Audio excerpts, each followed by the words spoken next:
Hello, high school class. We're going to go ahead and have a Bible lesson. So if you would, go ahead and get your Bibles out. Make sure that you have either a tablet or a notebook or something that you can take notes on, all right?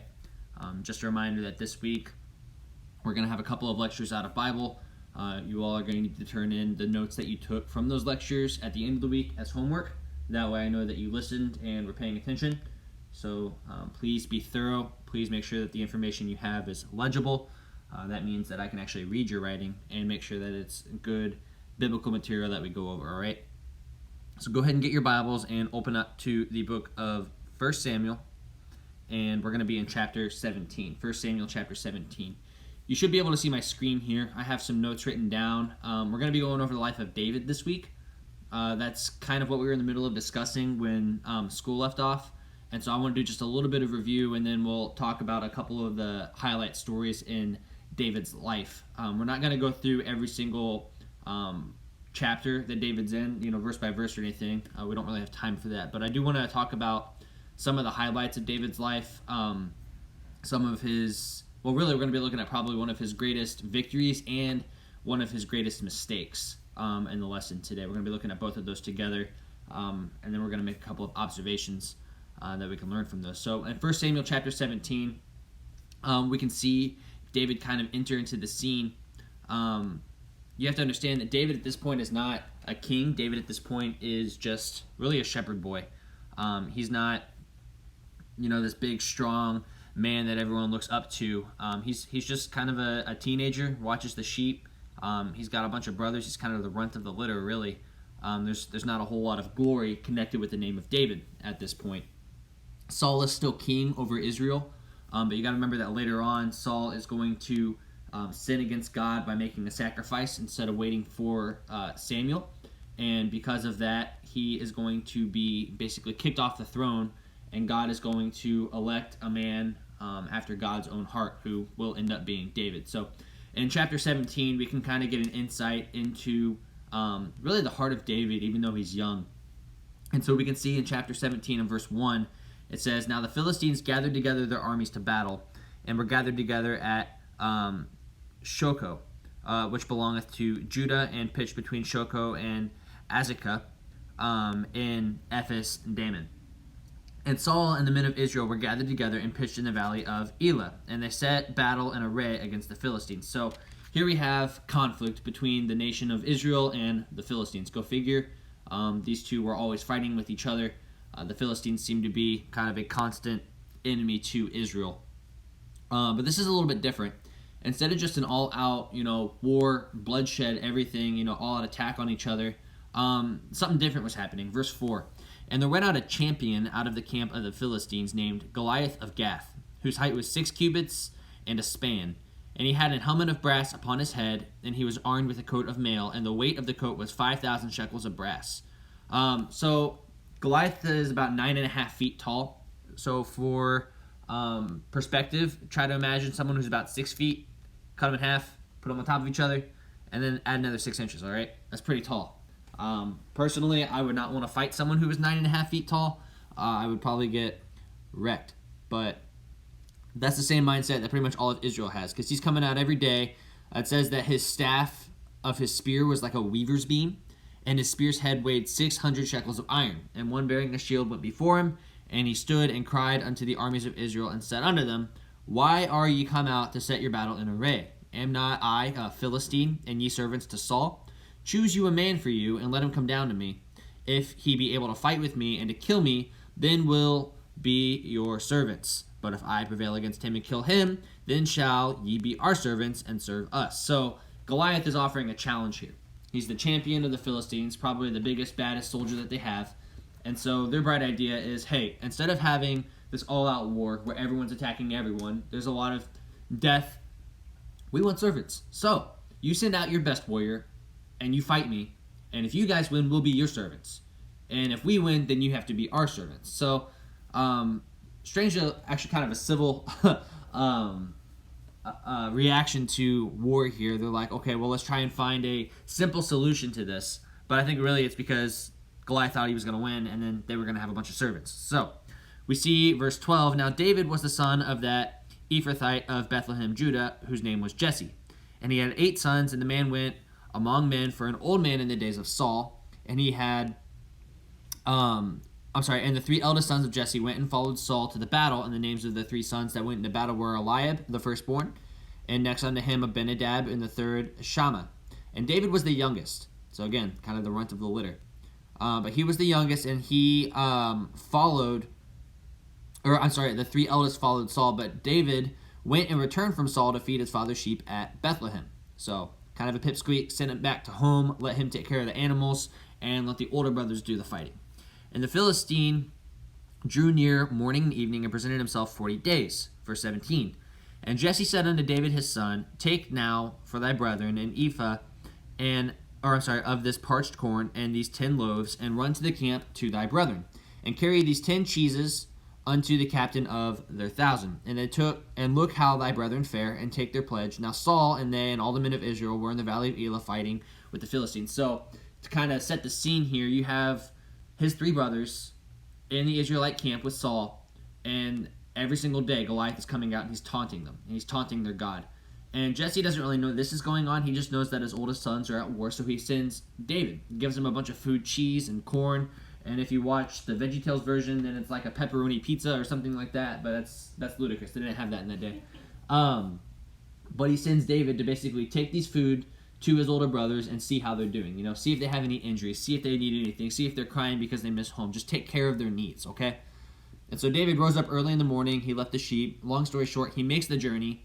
He goes to the Israelite camp, and then he sees Goliath. Behold, in verse 23, Behold, there came up the champion, the Philistine of Gath, Goliath by name, out of the army. So David sees what's going on here, all right? He sees that Israel is scared. He sees that Goliath is taunting them. In verse 26, And David spake to the men that stood by him, saying, What shall be done to the man that killeth this Philistine, and taketh away the reproach from Israel? For who is this uncircumcised Philistine, that he should defy the armies of the living God? Okay? So we can already see kind of a mindset here. We get a little bit of insight into the heart of David. He realizes that Goliath is taunting God. Now, Goliath earlier said, Aren't you the servants or the soldiers of Saul? You're the followers of Saul. And so in the camp so far, there's kind of this mindset of, everyone follows Saul. Saul is the king. Saul is in charge. Saul has the power. You all are followers of Saul. But David didn't view himself as a follower of Saul, even though Saul was his king. He viewed himself as a follower of God. He wasn't upset that Goliath was ridiculing Saul. He was upset that he was defying the armies of the living God. Anyway, his question, what's going to happen to the guy who kills Goliath? The people answered after this manner and said, this is what's going to happen. Eliab, his older brother, heard what he spake unto the men, and Eliab's anger was kindled against David. So they let him know a couple different things. He was going to be taken care of. He was going to be given the daughter of Saul to marry. So all of this is communicated to David, and then Eliab basically gets angry with David and said, Why camest thou down hither? And with whom hast thou left these few sheep in the wilderness? I know thy pride and the naughtiness of thy heart, that thou art come down, that thou mightest see the battle. So basically, you mischievous little runt, how dare you come down here and basically just watch? I know you're up to no good. You probably have some stupid agenda. Get out of here. And so Eliab is angry with David. He's probably a little bit embarrassed that his younger brother sees him cowering in fear, but he's angry with David. But then David turns around and just kind of owns the scene, all right? Verse 31. And when the words were heard which David spake, they rehearsed them before Saul, and he sent for him. And David said to Saul, Let no man's heart fail because of him. Thy servant will go and fight this Philistine. So David volunteers to go and fight Saul. I have on the screen, you should be able to see in my notes, some of you have probably already read through some of them, but it's just kind of a summary of the 2 portions that we're going to be looking at today. For time's sake, I'm just going to kind of speed it up. Basically, David goes down to the riverbank. He grabs a couple of stones. He stands before Goliath. I know a lot of you know this story. Goliath has this gigantic spear, this gigantic sword. He's got on all this armor. He's 9.5 feet tall. David's just got a little sling, all right? But because he's got the power of God on his side and he's not afraid to stand before Goliath, God was with him. And one of those stones sails through the air and basically implants itself in the forehead of Goliath, killing him. All right, he falls down. David rushes over and takes Goliath's own sword and cuts Goliath's head off. He's the champion of Israel now, and the Philistines are all scared, and now they're slaves. And so we see this amazing feat by David, a little shepherd boy, really. So this paragraph that I have here, I have listed out in our first text, the one we just looked at. David hasn't done many of the great things he would go on to do in his life. He is but a mere shepherd boy who tends to his father's flock while his brothers are all off at war. One day his father sends him with food to bring to his brothers at the camp. David arrives to the camp to find that the opposing army's champion, Goliath, is and has been mocking the Israelites and their God, and no one is doing anything about it. Not standing for this, David chooses to fight Goliath while others are scared, choosing to trust in God for his protection while he stood up for what is right. David was victorious because he knew the Lord was on his side, and he decided to trust God despite what others told him. So David, one of the first great accomplishments in his life, okay? Simply because he was not afraid to trust in God. Despite the fact that he was way smaller than Goliath, despite the fact that he wasn't a skilled warrior, despite the fact he literally only had a slingshot, he was not afraid to stand up for what was right because he knew that the living God was on his side. When you choose to have faith in God, it can give you power and strength and boldness to do things that you would not do or be able to do on your own. It is important to understand that, figuratively speaking, there will be giants in your lives, okay? I know you listening, teenagers, there will be times in your life where you're facing uncertainty, where you are facing giants, so to speak, things that you feel like you cannot overcome, things that have you scared, things that are keeping you from moving forward with a decision because you don't know what's going to happen, okay? That's where Israel was. They were scared of Goliath. They didn't know what was going to happen. They were afraid. David, on the other hand, rather than focusing on the enemy, focused his attention on God. When you choose to walk in faith, when you choose to walk with God, then you need to understand that fear will not immobilize you. Now, fear is not the opposite of faith, okay? Just because you have faith in God does not mean you will never fear. There was probably a little bit of fear in David standing before Goliath, but he had faith in God, not disbelief in God. Faith and disbelief would be opposites, okay? So when you have faith, you are trusting that God is going to help you overcome the things that you do fear, okay? Does that make sense? So David was willing to have faith in God, and it was a greater faith than perhaps the fear that he was facing in his circumstances. You can trust God in difficult or uncertain times because he is good and he has the power to help you through. So again, we're not going to look at every single story of David, but something that you do need to understand is that this was the start of really David's victory. And he had victory after victory after victory, and he did great things for God. Again, he was a man after God's own heart. And so he does wonderful things for God. He is eventually elected as king over Israel. He's ruling. Saul is off the scene. He's doing things well. And then things take a turn for the worst. All right? Go ahead and turn over to 2 Samuel chapter 11. 2 Samuel and chapter 11. This is another famous story of Israel. Or another famous story of David, all right? So we see one of David's greatest victories, but now we're going to look at one of David's gravest mistakes, okay? There are many more things that David did and achieved. One of them was becoming king of Israel. However, David was a sinner and prone to make mistakes, okay? Every single person, man, woman, child, we're all born with sin nature. And that means that we have the tendency or the propensity to rebel against God and do the things that our flesh wants us to do. David, for as wonderful as a man as he was not above this, okay? And one of his mistakes was committing adultery with Bathsheba. In chapter 11 of 2 Samuel, you can see in verse 1, "And it came to pass after the year was expired, at the time when kings go forth to battle, that David sent Joab and his servants with him and all Israel, and they destroyed the children of Ammon and besieged Rabbah. But David tarried still at Jerusalem." So we see a change here, okay? First text that we looked at, David is right there. He has absolutely no problems with jumping into battle, fighting Goliath himself. But now, in the time where all of the kings are going forth and doing battle, he sends everyone else and he's chilling at the palace. He's enjoying some time off. So we can see he's kind of got a different mindset. He's not leading from the front. He's leading from the back now. He's giving orders, but is no longer actually fighting. He's no longer showing an example. He's just telling people what to do. Okay, that's dangerous. The best leaders will always lead by example. So we can see kind of this shift in his mindset now. Verse 2, and it came to pass in an evening tide that David arose from off his bed and walked upon the roof of the king's house, and from the roof he saw a woman washing herself, and the woman was very beautiful to look upon. And David sent and inquired after the woman, and one said, is this not Bathsheba, the daughter of Eliam, the wife of Uriah the Hittite? And David sent messengers and took her, and she came in unto him, and he lay with her. So basically, David gets up in the middle of the night. He's walking around on the roof or like a balcony, and he can see this woman afar off, whether it's through a window, whether it's that she's got a bath or some sort of shower thing on the roof of her house. I don't know. The bottom line is he was looking where he wasn't supposed to be looking, okay? It's one thing to let your eyes pass over and to see something you shouldn't have seen, but it's another thing to stare longingly the way that David was here. So he sees Bathsheba. He is enamored with her beauty, and he decides, I'm going to do something about this. So he basically sends for her, and she comes to the king's palace, and he basically says, lay with me. Now, most people talk about David. I'm not really prepared to give a definitive statement about Bathsheba because it's not mentioned in the Bible, so I can't be definitive. It's possible that she was excited that the king took interest in her. Maybe she didn't want to say no because he was the king, and it would have been wrong to tell him no. I don't know. Bottom line is they laid together, and it was wrong, okay?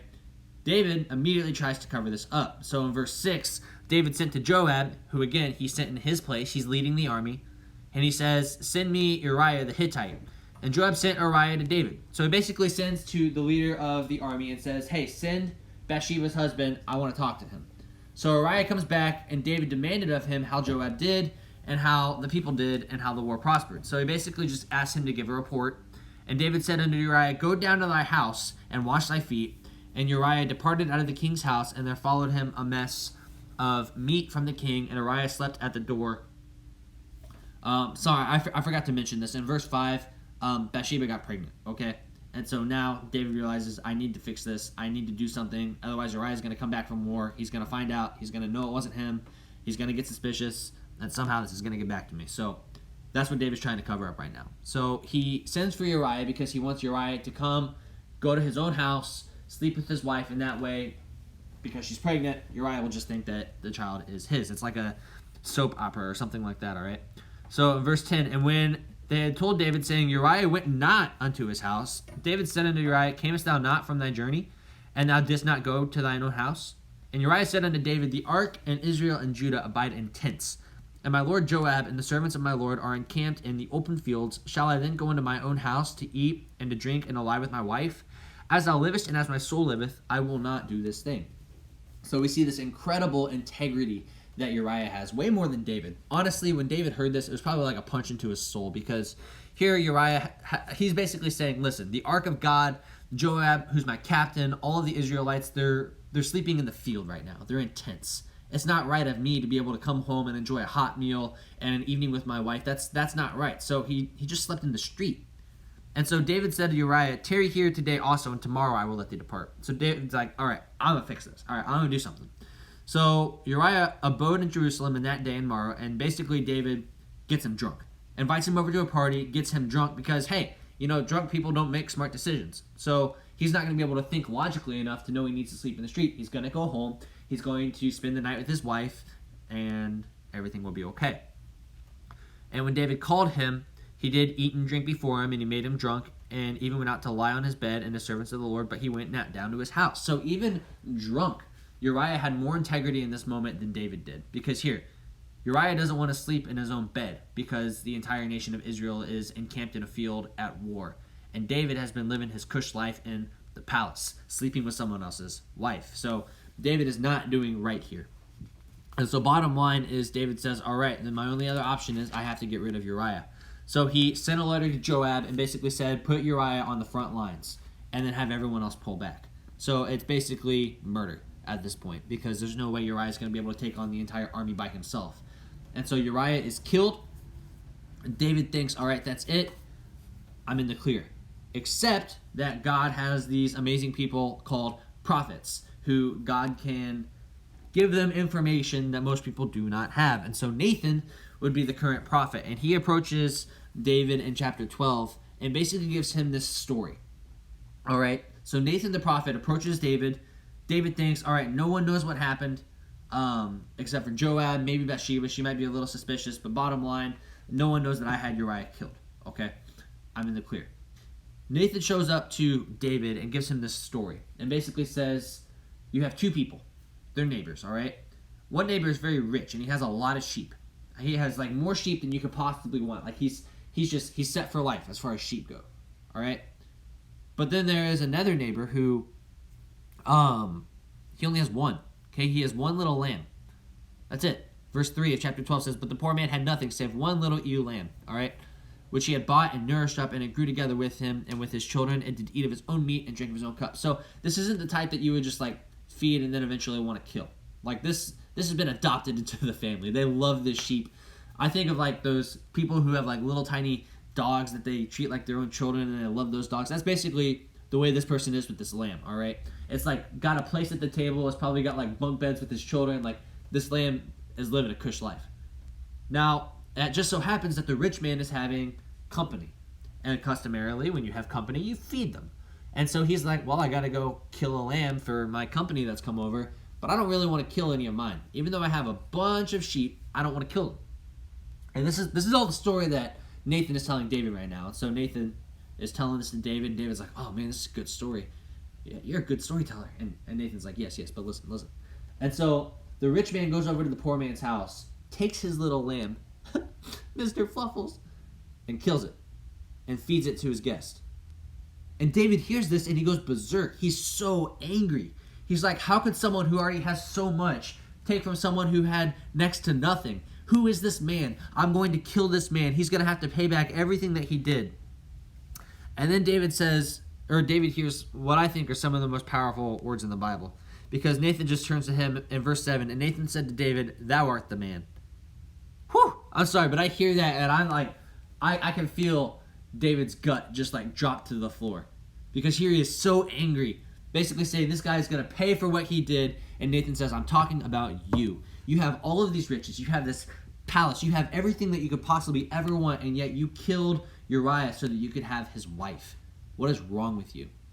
And you can see David is just broken after this. Verse 13, he acknowledges to Nathan, I have sinned against the Lord. Okay, so David makes this mistake with Bathsheba. He covers it up. He has her husband killed. He's confronted by Nathan.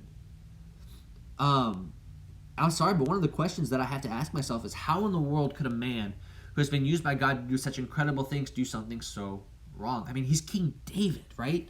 How could he just keep digging this hole? Well, the answer is that he was a sinner, just like each and every one of you. Just like me. Just like your parents, just like our pastor. Everyone has that sin nature. David, for as amazing as the things that he did were, he was not above that. But it is important to understand that although Nathan confronts David about his sin, okay, I'm sorry, I have it written down that that's in 2 Samuel 11. That's in 2 Samuel 12. But one of the things that we need to understand is that although David is confronted about his sin, he gets it taken care of. He doesn't continue digging that hole. He doesn't continue ignoring his sin. Psalm 51 records David's prayer. We can see David's brokenness before God over his sin, because when he is confronted, he sought to correct his mistake, not by covering it up, but by admitting it to God. Psalm 51 shows that David is broken. He asks God to create in him a clean heart. Because remember, David is supposed to be a man after God's own heart. So it's no surprise that he turns to God and says, create in me a clean heart. Make me yours. Forgive me for what I've done. And we see David's repentance, and God forgives him. Now, there are consequences for his sin. He wasn't able to do certain things going forward, but God was still able to use him as king over Israel because he had restored that relationship with God. David made a mistake, but one thing that makes him great is that when conviction set in, he did not hesitate to ask for God's forgiveness. I'm going to tell you something right now, and I want you to pay attention to this. You are going to make mistakes. You are going to sin, and that's not a license to just do it freely, but what it does mean is that when it happens, and it will, you have a responsibility, just like David, to take those sins before God, to confess them, to ask God to forgive you, and to keep trying to do the very best you can going forward, okay? God was able to use David. God is able to use you. But you have to be broken and repentant before God when you have sinned against him, okay? A couple of things that I want you to understand from these two stories, because again, you're like, Mr. Schmutzler, what do these two stories have in common? One is like his greatest victory, one is his greatest mistake. You need to understand something though, all right? First thing, whatever giants you might be facing in your life, they can be conquered with the help of God, okay? I want you to think through what some giants that Christians might face today and how you think a Christian should react to them, okay? So obviously, you're probably not going to have some giant 9.5-foot guy break into your home and try and beat you up. It's probably not going to happen. But there are going to be some major problems that you're going to face, some giants, so to speak. And I want you to think through, as a teenager, maybe down the road, what are some things that you might face? I'm going to give you just a minute. You should be writing them down. Again, I hope you're taking notes. For those of you who want to, you're more than welcome to screenshot these notes that are in the video and use those. You just need to make sure that you add your own thoughts in too, okay? But think through, what are some trials or what are some giants that you might face as a Christian?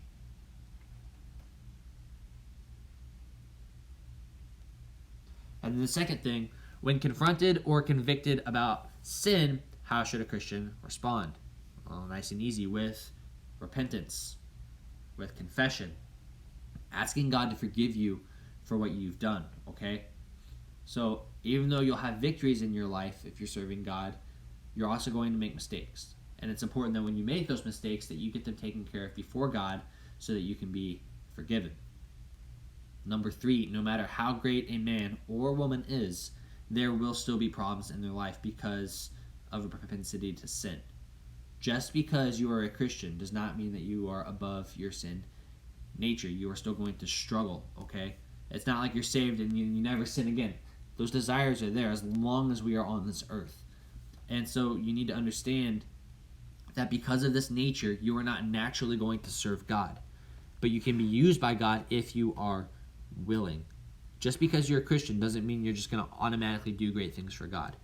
If you sincerely have that desire in your heart and in your life, then it needs to be a conscious decision what you do. David consciously chose to stand before Goliath, okay? You need to consciously choose to serve God each and every single day because it is not just going to happen. I think a lot of times people say, oh, I want to be used by God, and then they wait for it to happen. It's up to you to go out and make it happen. It's up to you to make right decisions that are going to get you involved in ministry to be able to be used by God in a great way. Number 4 kind of sums it up. You don't have to be special for God to use you, okay? That's important to understand that because some people think, well, I'm not musical, or I'm scared of public speaking, or I don't have any amazing talents. Listen, David fed sheep. That's what he did. He fed sheep. Guess what? If you feed the dogs at home, you got more in common with David than most people. He fed sheep. David was a king. I can't do the things he did. That's the excuse a lot of people say. David didn't start out as a king. He started out as a shepherd who was faithful to God and stood up for what was right, and God blessed him. You don't have to be born as some special being or into royalty or to a rich house or any of that in order to be greatly used by God. You simply have to surrender to his will for you and walk the path that he sets. Okay, that is it. Daily choosing to follow God. Daily making what seems like little decision after little decision that at the end of your life will have completely changed the course of who you are. Because those little decisions add up and make a life, okay? It's important to understand that. Every single little decision you make has a consequence, and it's going to be a good one or it's going to be a bad one. Everything you choose to do is either going to pull you further away from God or push you closer to him. How you respond to temptation, how you respond to sin, how you respond to trials, all of those things are going to factor into your ability to be used by God. And so we see David going from shepherd boy to great king. We see glorious victory to pitiful defeat. But through it all, what we can learn is that God uses the people who turn to him. Whether it's for victory, whether it's in confession, it doesn't matter. When you turn to God, God will bless it. God will use you. And so you have that decision that you need to make. So these are just a couple of lessons from the life of David. We'll look at him just a little bit more before we move on. Eventually we'll be talking about Solomon, who was the next king over Israel. He's David's son. But we'll probably look at just a couple of more things in the life of David before we get there. So absolutely text me, email me if you have any questions. I'm more than happy to help you out. But just remember, make sure you're taking good notes, and make sure that you're able to turn those in on Friday. I hope this has been a blessing. Looking forward to continuing the life of David and